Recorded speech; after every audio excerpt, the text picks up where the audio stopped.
But let's tell you what's going on, because the White House is doing a victory lap right now after yesterday's Republican primaries. Several officials who spoke out against you-know-who, whose policies were knocked out of the running by MAGA-endorsed challengers. Thomas Massie was one of them, and he remained as defiant as you thought he might be in his concession speech. Take a look.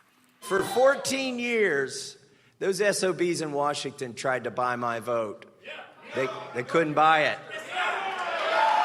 They used a lot of dirty tricks, but we stayed the course. We didn't bend a knee. We ran a clean race.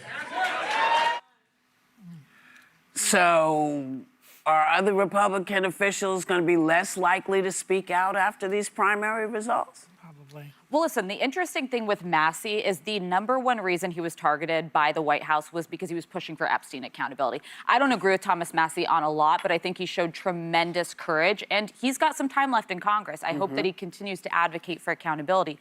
But something else pretty seismic happened yesterday. Donald Trump decided to endorse against the sitting U.S. Senator from Texas, John Cornyn, and he's endorsed Ken Paxton in the Senate race there. This is a seismic disaster for Republicans. As of this morning, James Tallarico is polling above Ken Paxton in Texas, deep red Texas. Donald Trump is incredibly good at primarying other Republicans in primaries. He has a much bleaker record when it comes to those candidates than winning general elections. Just to recall some names: Carrie Lake, Blake Masters, Mehmet Oz, Herschel Walker, Adam Laxalt, Tudor Dixon, to name a few. This may prove to be another example of him choosing somebody who has ethics issues, who has personal issues, who could end up actually allowing Texas to turn blue. So disaster for the party, but claim your little victory that you beat Thomas Massie. Well, I think that soundbite depresses me a little bit, because one of my issues with D.C. and why I'm an independent is the money. The money that can buy any vote you want on any side of the aisle. To hear him say they tried over and over, whether I agree or not, I will always stand behind principled people that vote with the integrity of self. And he was one of those people, because everyone else is fleeing D.C. But as Alyssa said, Trump rarely locks into what works in the general election, because these primaries are geared to extremes. That's what they're for, is to get the most extreme person and throw them in. And right now, I'm liking watching Senator Bill Cassidy, who lost on Monday, because right now he's decided to go scorched earth on D.C. So he has now stated he'd vote against the $1 billion ballroom project, said he would hold RFK Jr. more accountable, criticized Trump's Paxton endorsement. I do appreciate he's doing this. I just wish he did it sooner, because right now everyone decides they have a backbone on their way out, and rarely do they have it while they're there. Well, that's the point, right? They're feckless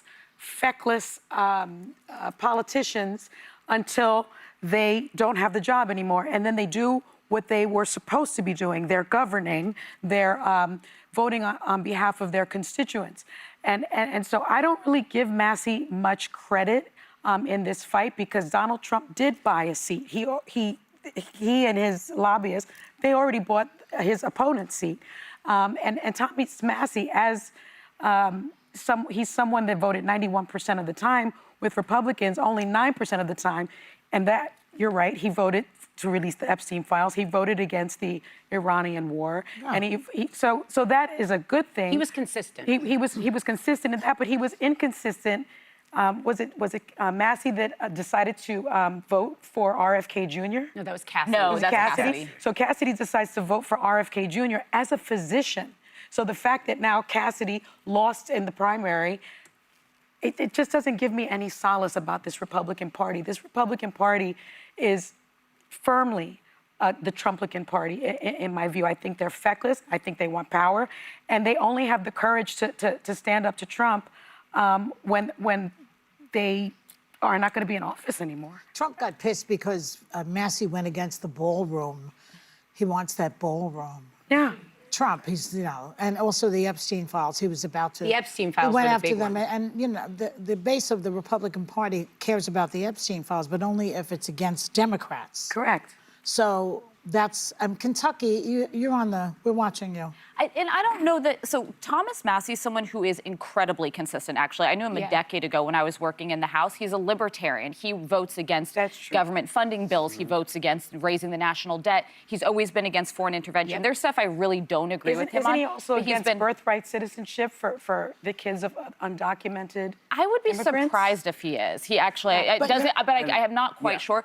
He was incredibly brave on Epstein accountability, as was Marjorie Taylor Greene, as has Ro Khanna, and even Lauren Boebert, who is a little loony on other things. She's been brave on trying to get accountability, and I think we should praise people when they do the right thing, even if we may not agree on I other totally things. agree with that. As you say, I'll take the win. Yes. I'll take the win. And Massie is on a revenge tour now, which will be interesting to see That should be what he does. He could go on Yeah. the House floor and read the victims of Epstein. He could read things let's because do he has that. immunity on the House floor. So Well, it'll I'd be curious to see what he does. I want to put something on top of that. Not only let's do that, but that money that he's now going to get, that $1 billion that The we're going to be paying for. $1776 billion. that we're- well, I mean, he thinks he's going to get it, but I'm saying, He also listen. thought he won an election, so. Well, but he did win the last one, didn't he? Which is why I don't understand why we're having these discussions about elections are rigged. You won. Right. Right. If they were rigged. No, they're you- only rigged when he loses. That's the only That's time. right. But I think they could take some of that $1 billion and give some of that money to the survivors. Yep. You know, if you really want to do something, as opposed to putting it just Well, they would putting it in actually your pocket. qualify for it because Yes, they they were would wronged be. by the government. Yes, they were. I'm just saying. You That's may his have the argument on case, J6. but talk to Sonny. She's the lawyer.